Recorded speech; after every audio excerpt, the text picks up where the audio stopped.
Since the Shadow and Bone Netflix show is being released soon, there has been more hype than ever surrounding the Grishaverse.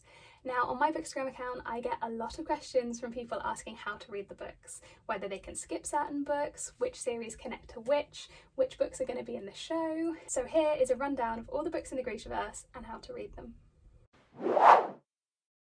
So there are 7 main books in the Grishaverse. The first is the original trilogy, often just called the Grisha trilogy, which features Shadow and Bone, Siege and Storm, and Ruin and Rising. This trilogy follows Alina and features characters you may have heard of, such as the Darkling, Mal, Zoya, and of course, Nikolai. Next, there is the Six of Crows duology, which is my personal favourite, which is Six of Crows and Crooked Kingdom, and this follows a group of criminals led by the infamous Kaz Brecker. Finally, there is the King of Scars duology, which is King of Scars and Rule of Wolves, which is due to be released on March 30th, and this duology follows Nikolai, as well as some characters from both the original trilogy and the Six of Crows duology.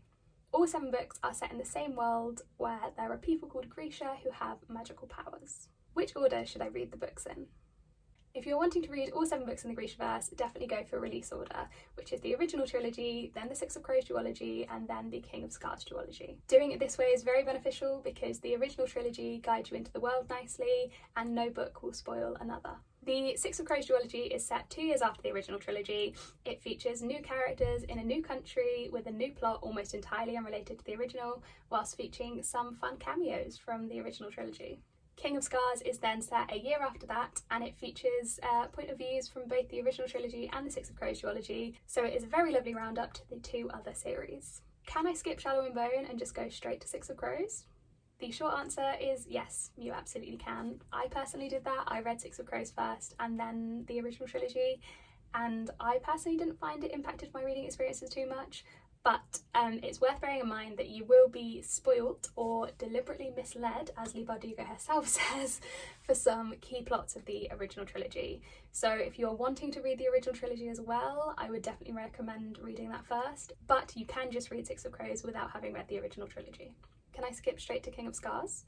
Technically, yes, but I would heavily advise against it. King of Scars directly follows events from both the original trilogy and the Six of Crows duology, and so you will be spoilt for major events. You will also struggle to connect the characters and the plot because it is very much a sequel series and picks up where the others left off.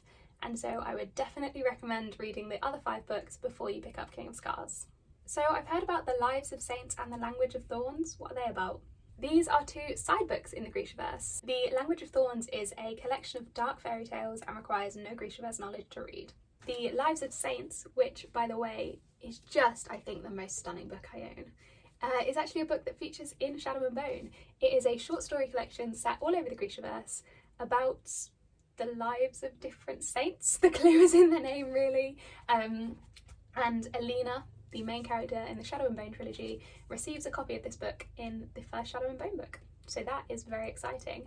And this is actually the copy that is used in the show, bar obviously Leigh Bardugo's name at the bottom. This is going to feature in the Netflix show, so that is very exciting. So the Netflix show is called Shadow and Bone. Which books is it going to feature? The Netflix show will follow the first Shadow and Bone book, as well as a prequel to Six of Crows. So it will feature the characters and the plot from Shadow and Bone, as well as the characters and a prequel plot to Six of Crows.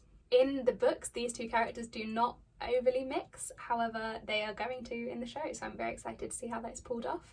The showrunners are being deliberately very secretive about it. I for one am very excited to see how it happens. The show releases on April 23rd exclusively on Netflix. So to summarise, if you're planning to read all 7 books in the Grishaverse, I would definitely go for release order. You can skip straight to Six of Crows, but you will be spoilt for some key events in the Shadow and Bone trilogy. You can technically skip straight to King of Scars, but I would highly advise against it. And the show is being released on Netflix on April 23rd and features the characters and plot from Shadow and Bone and the characters from Six of Crows. And I, for one, cannot wait.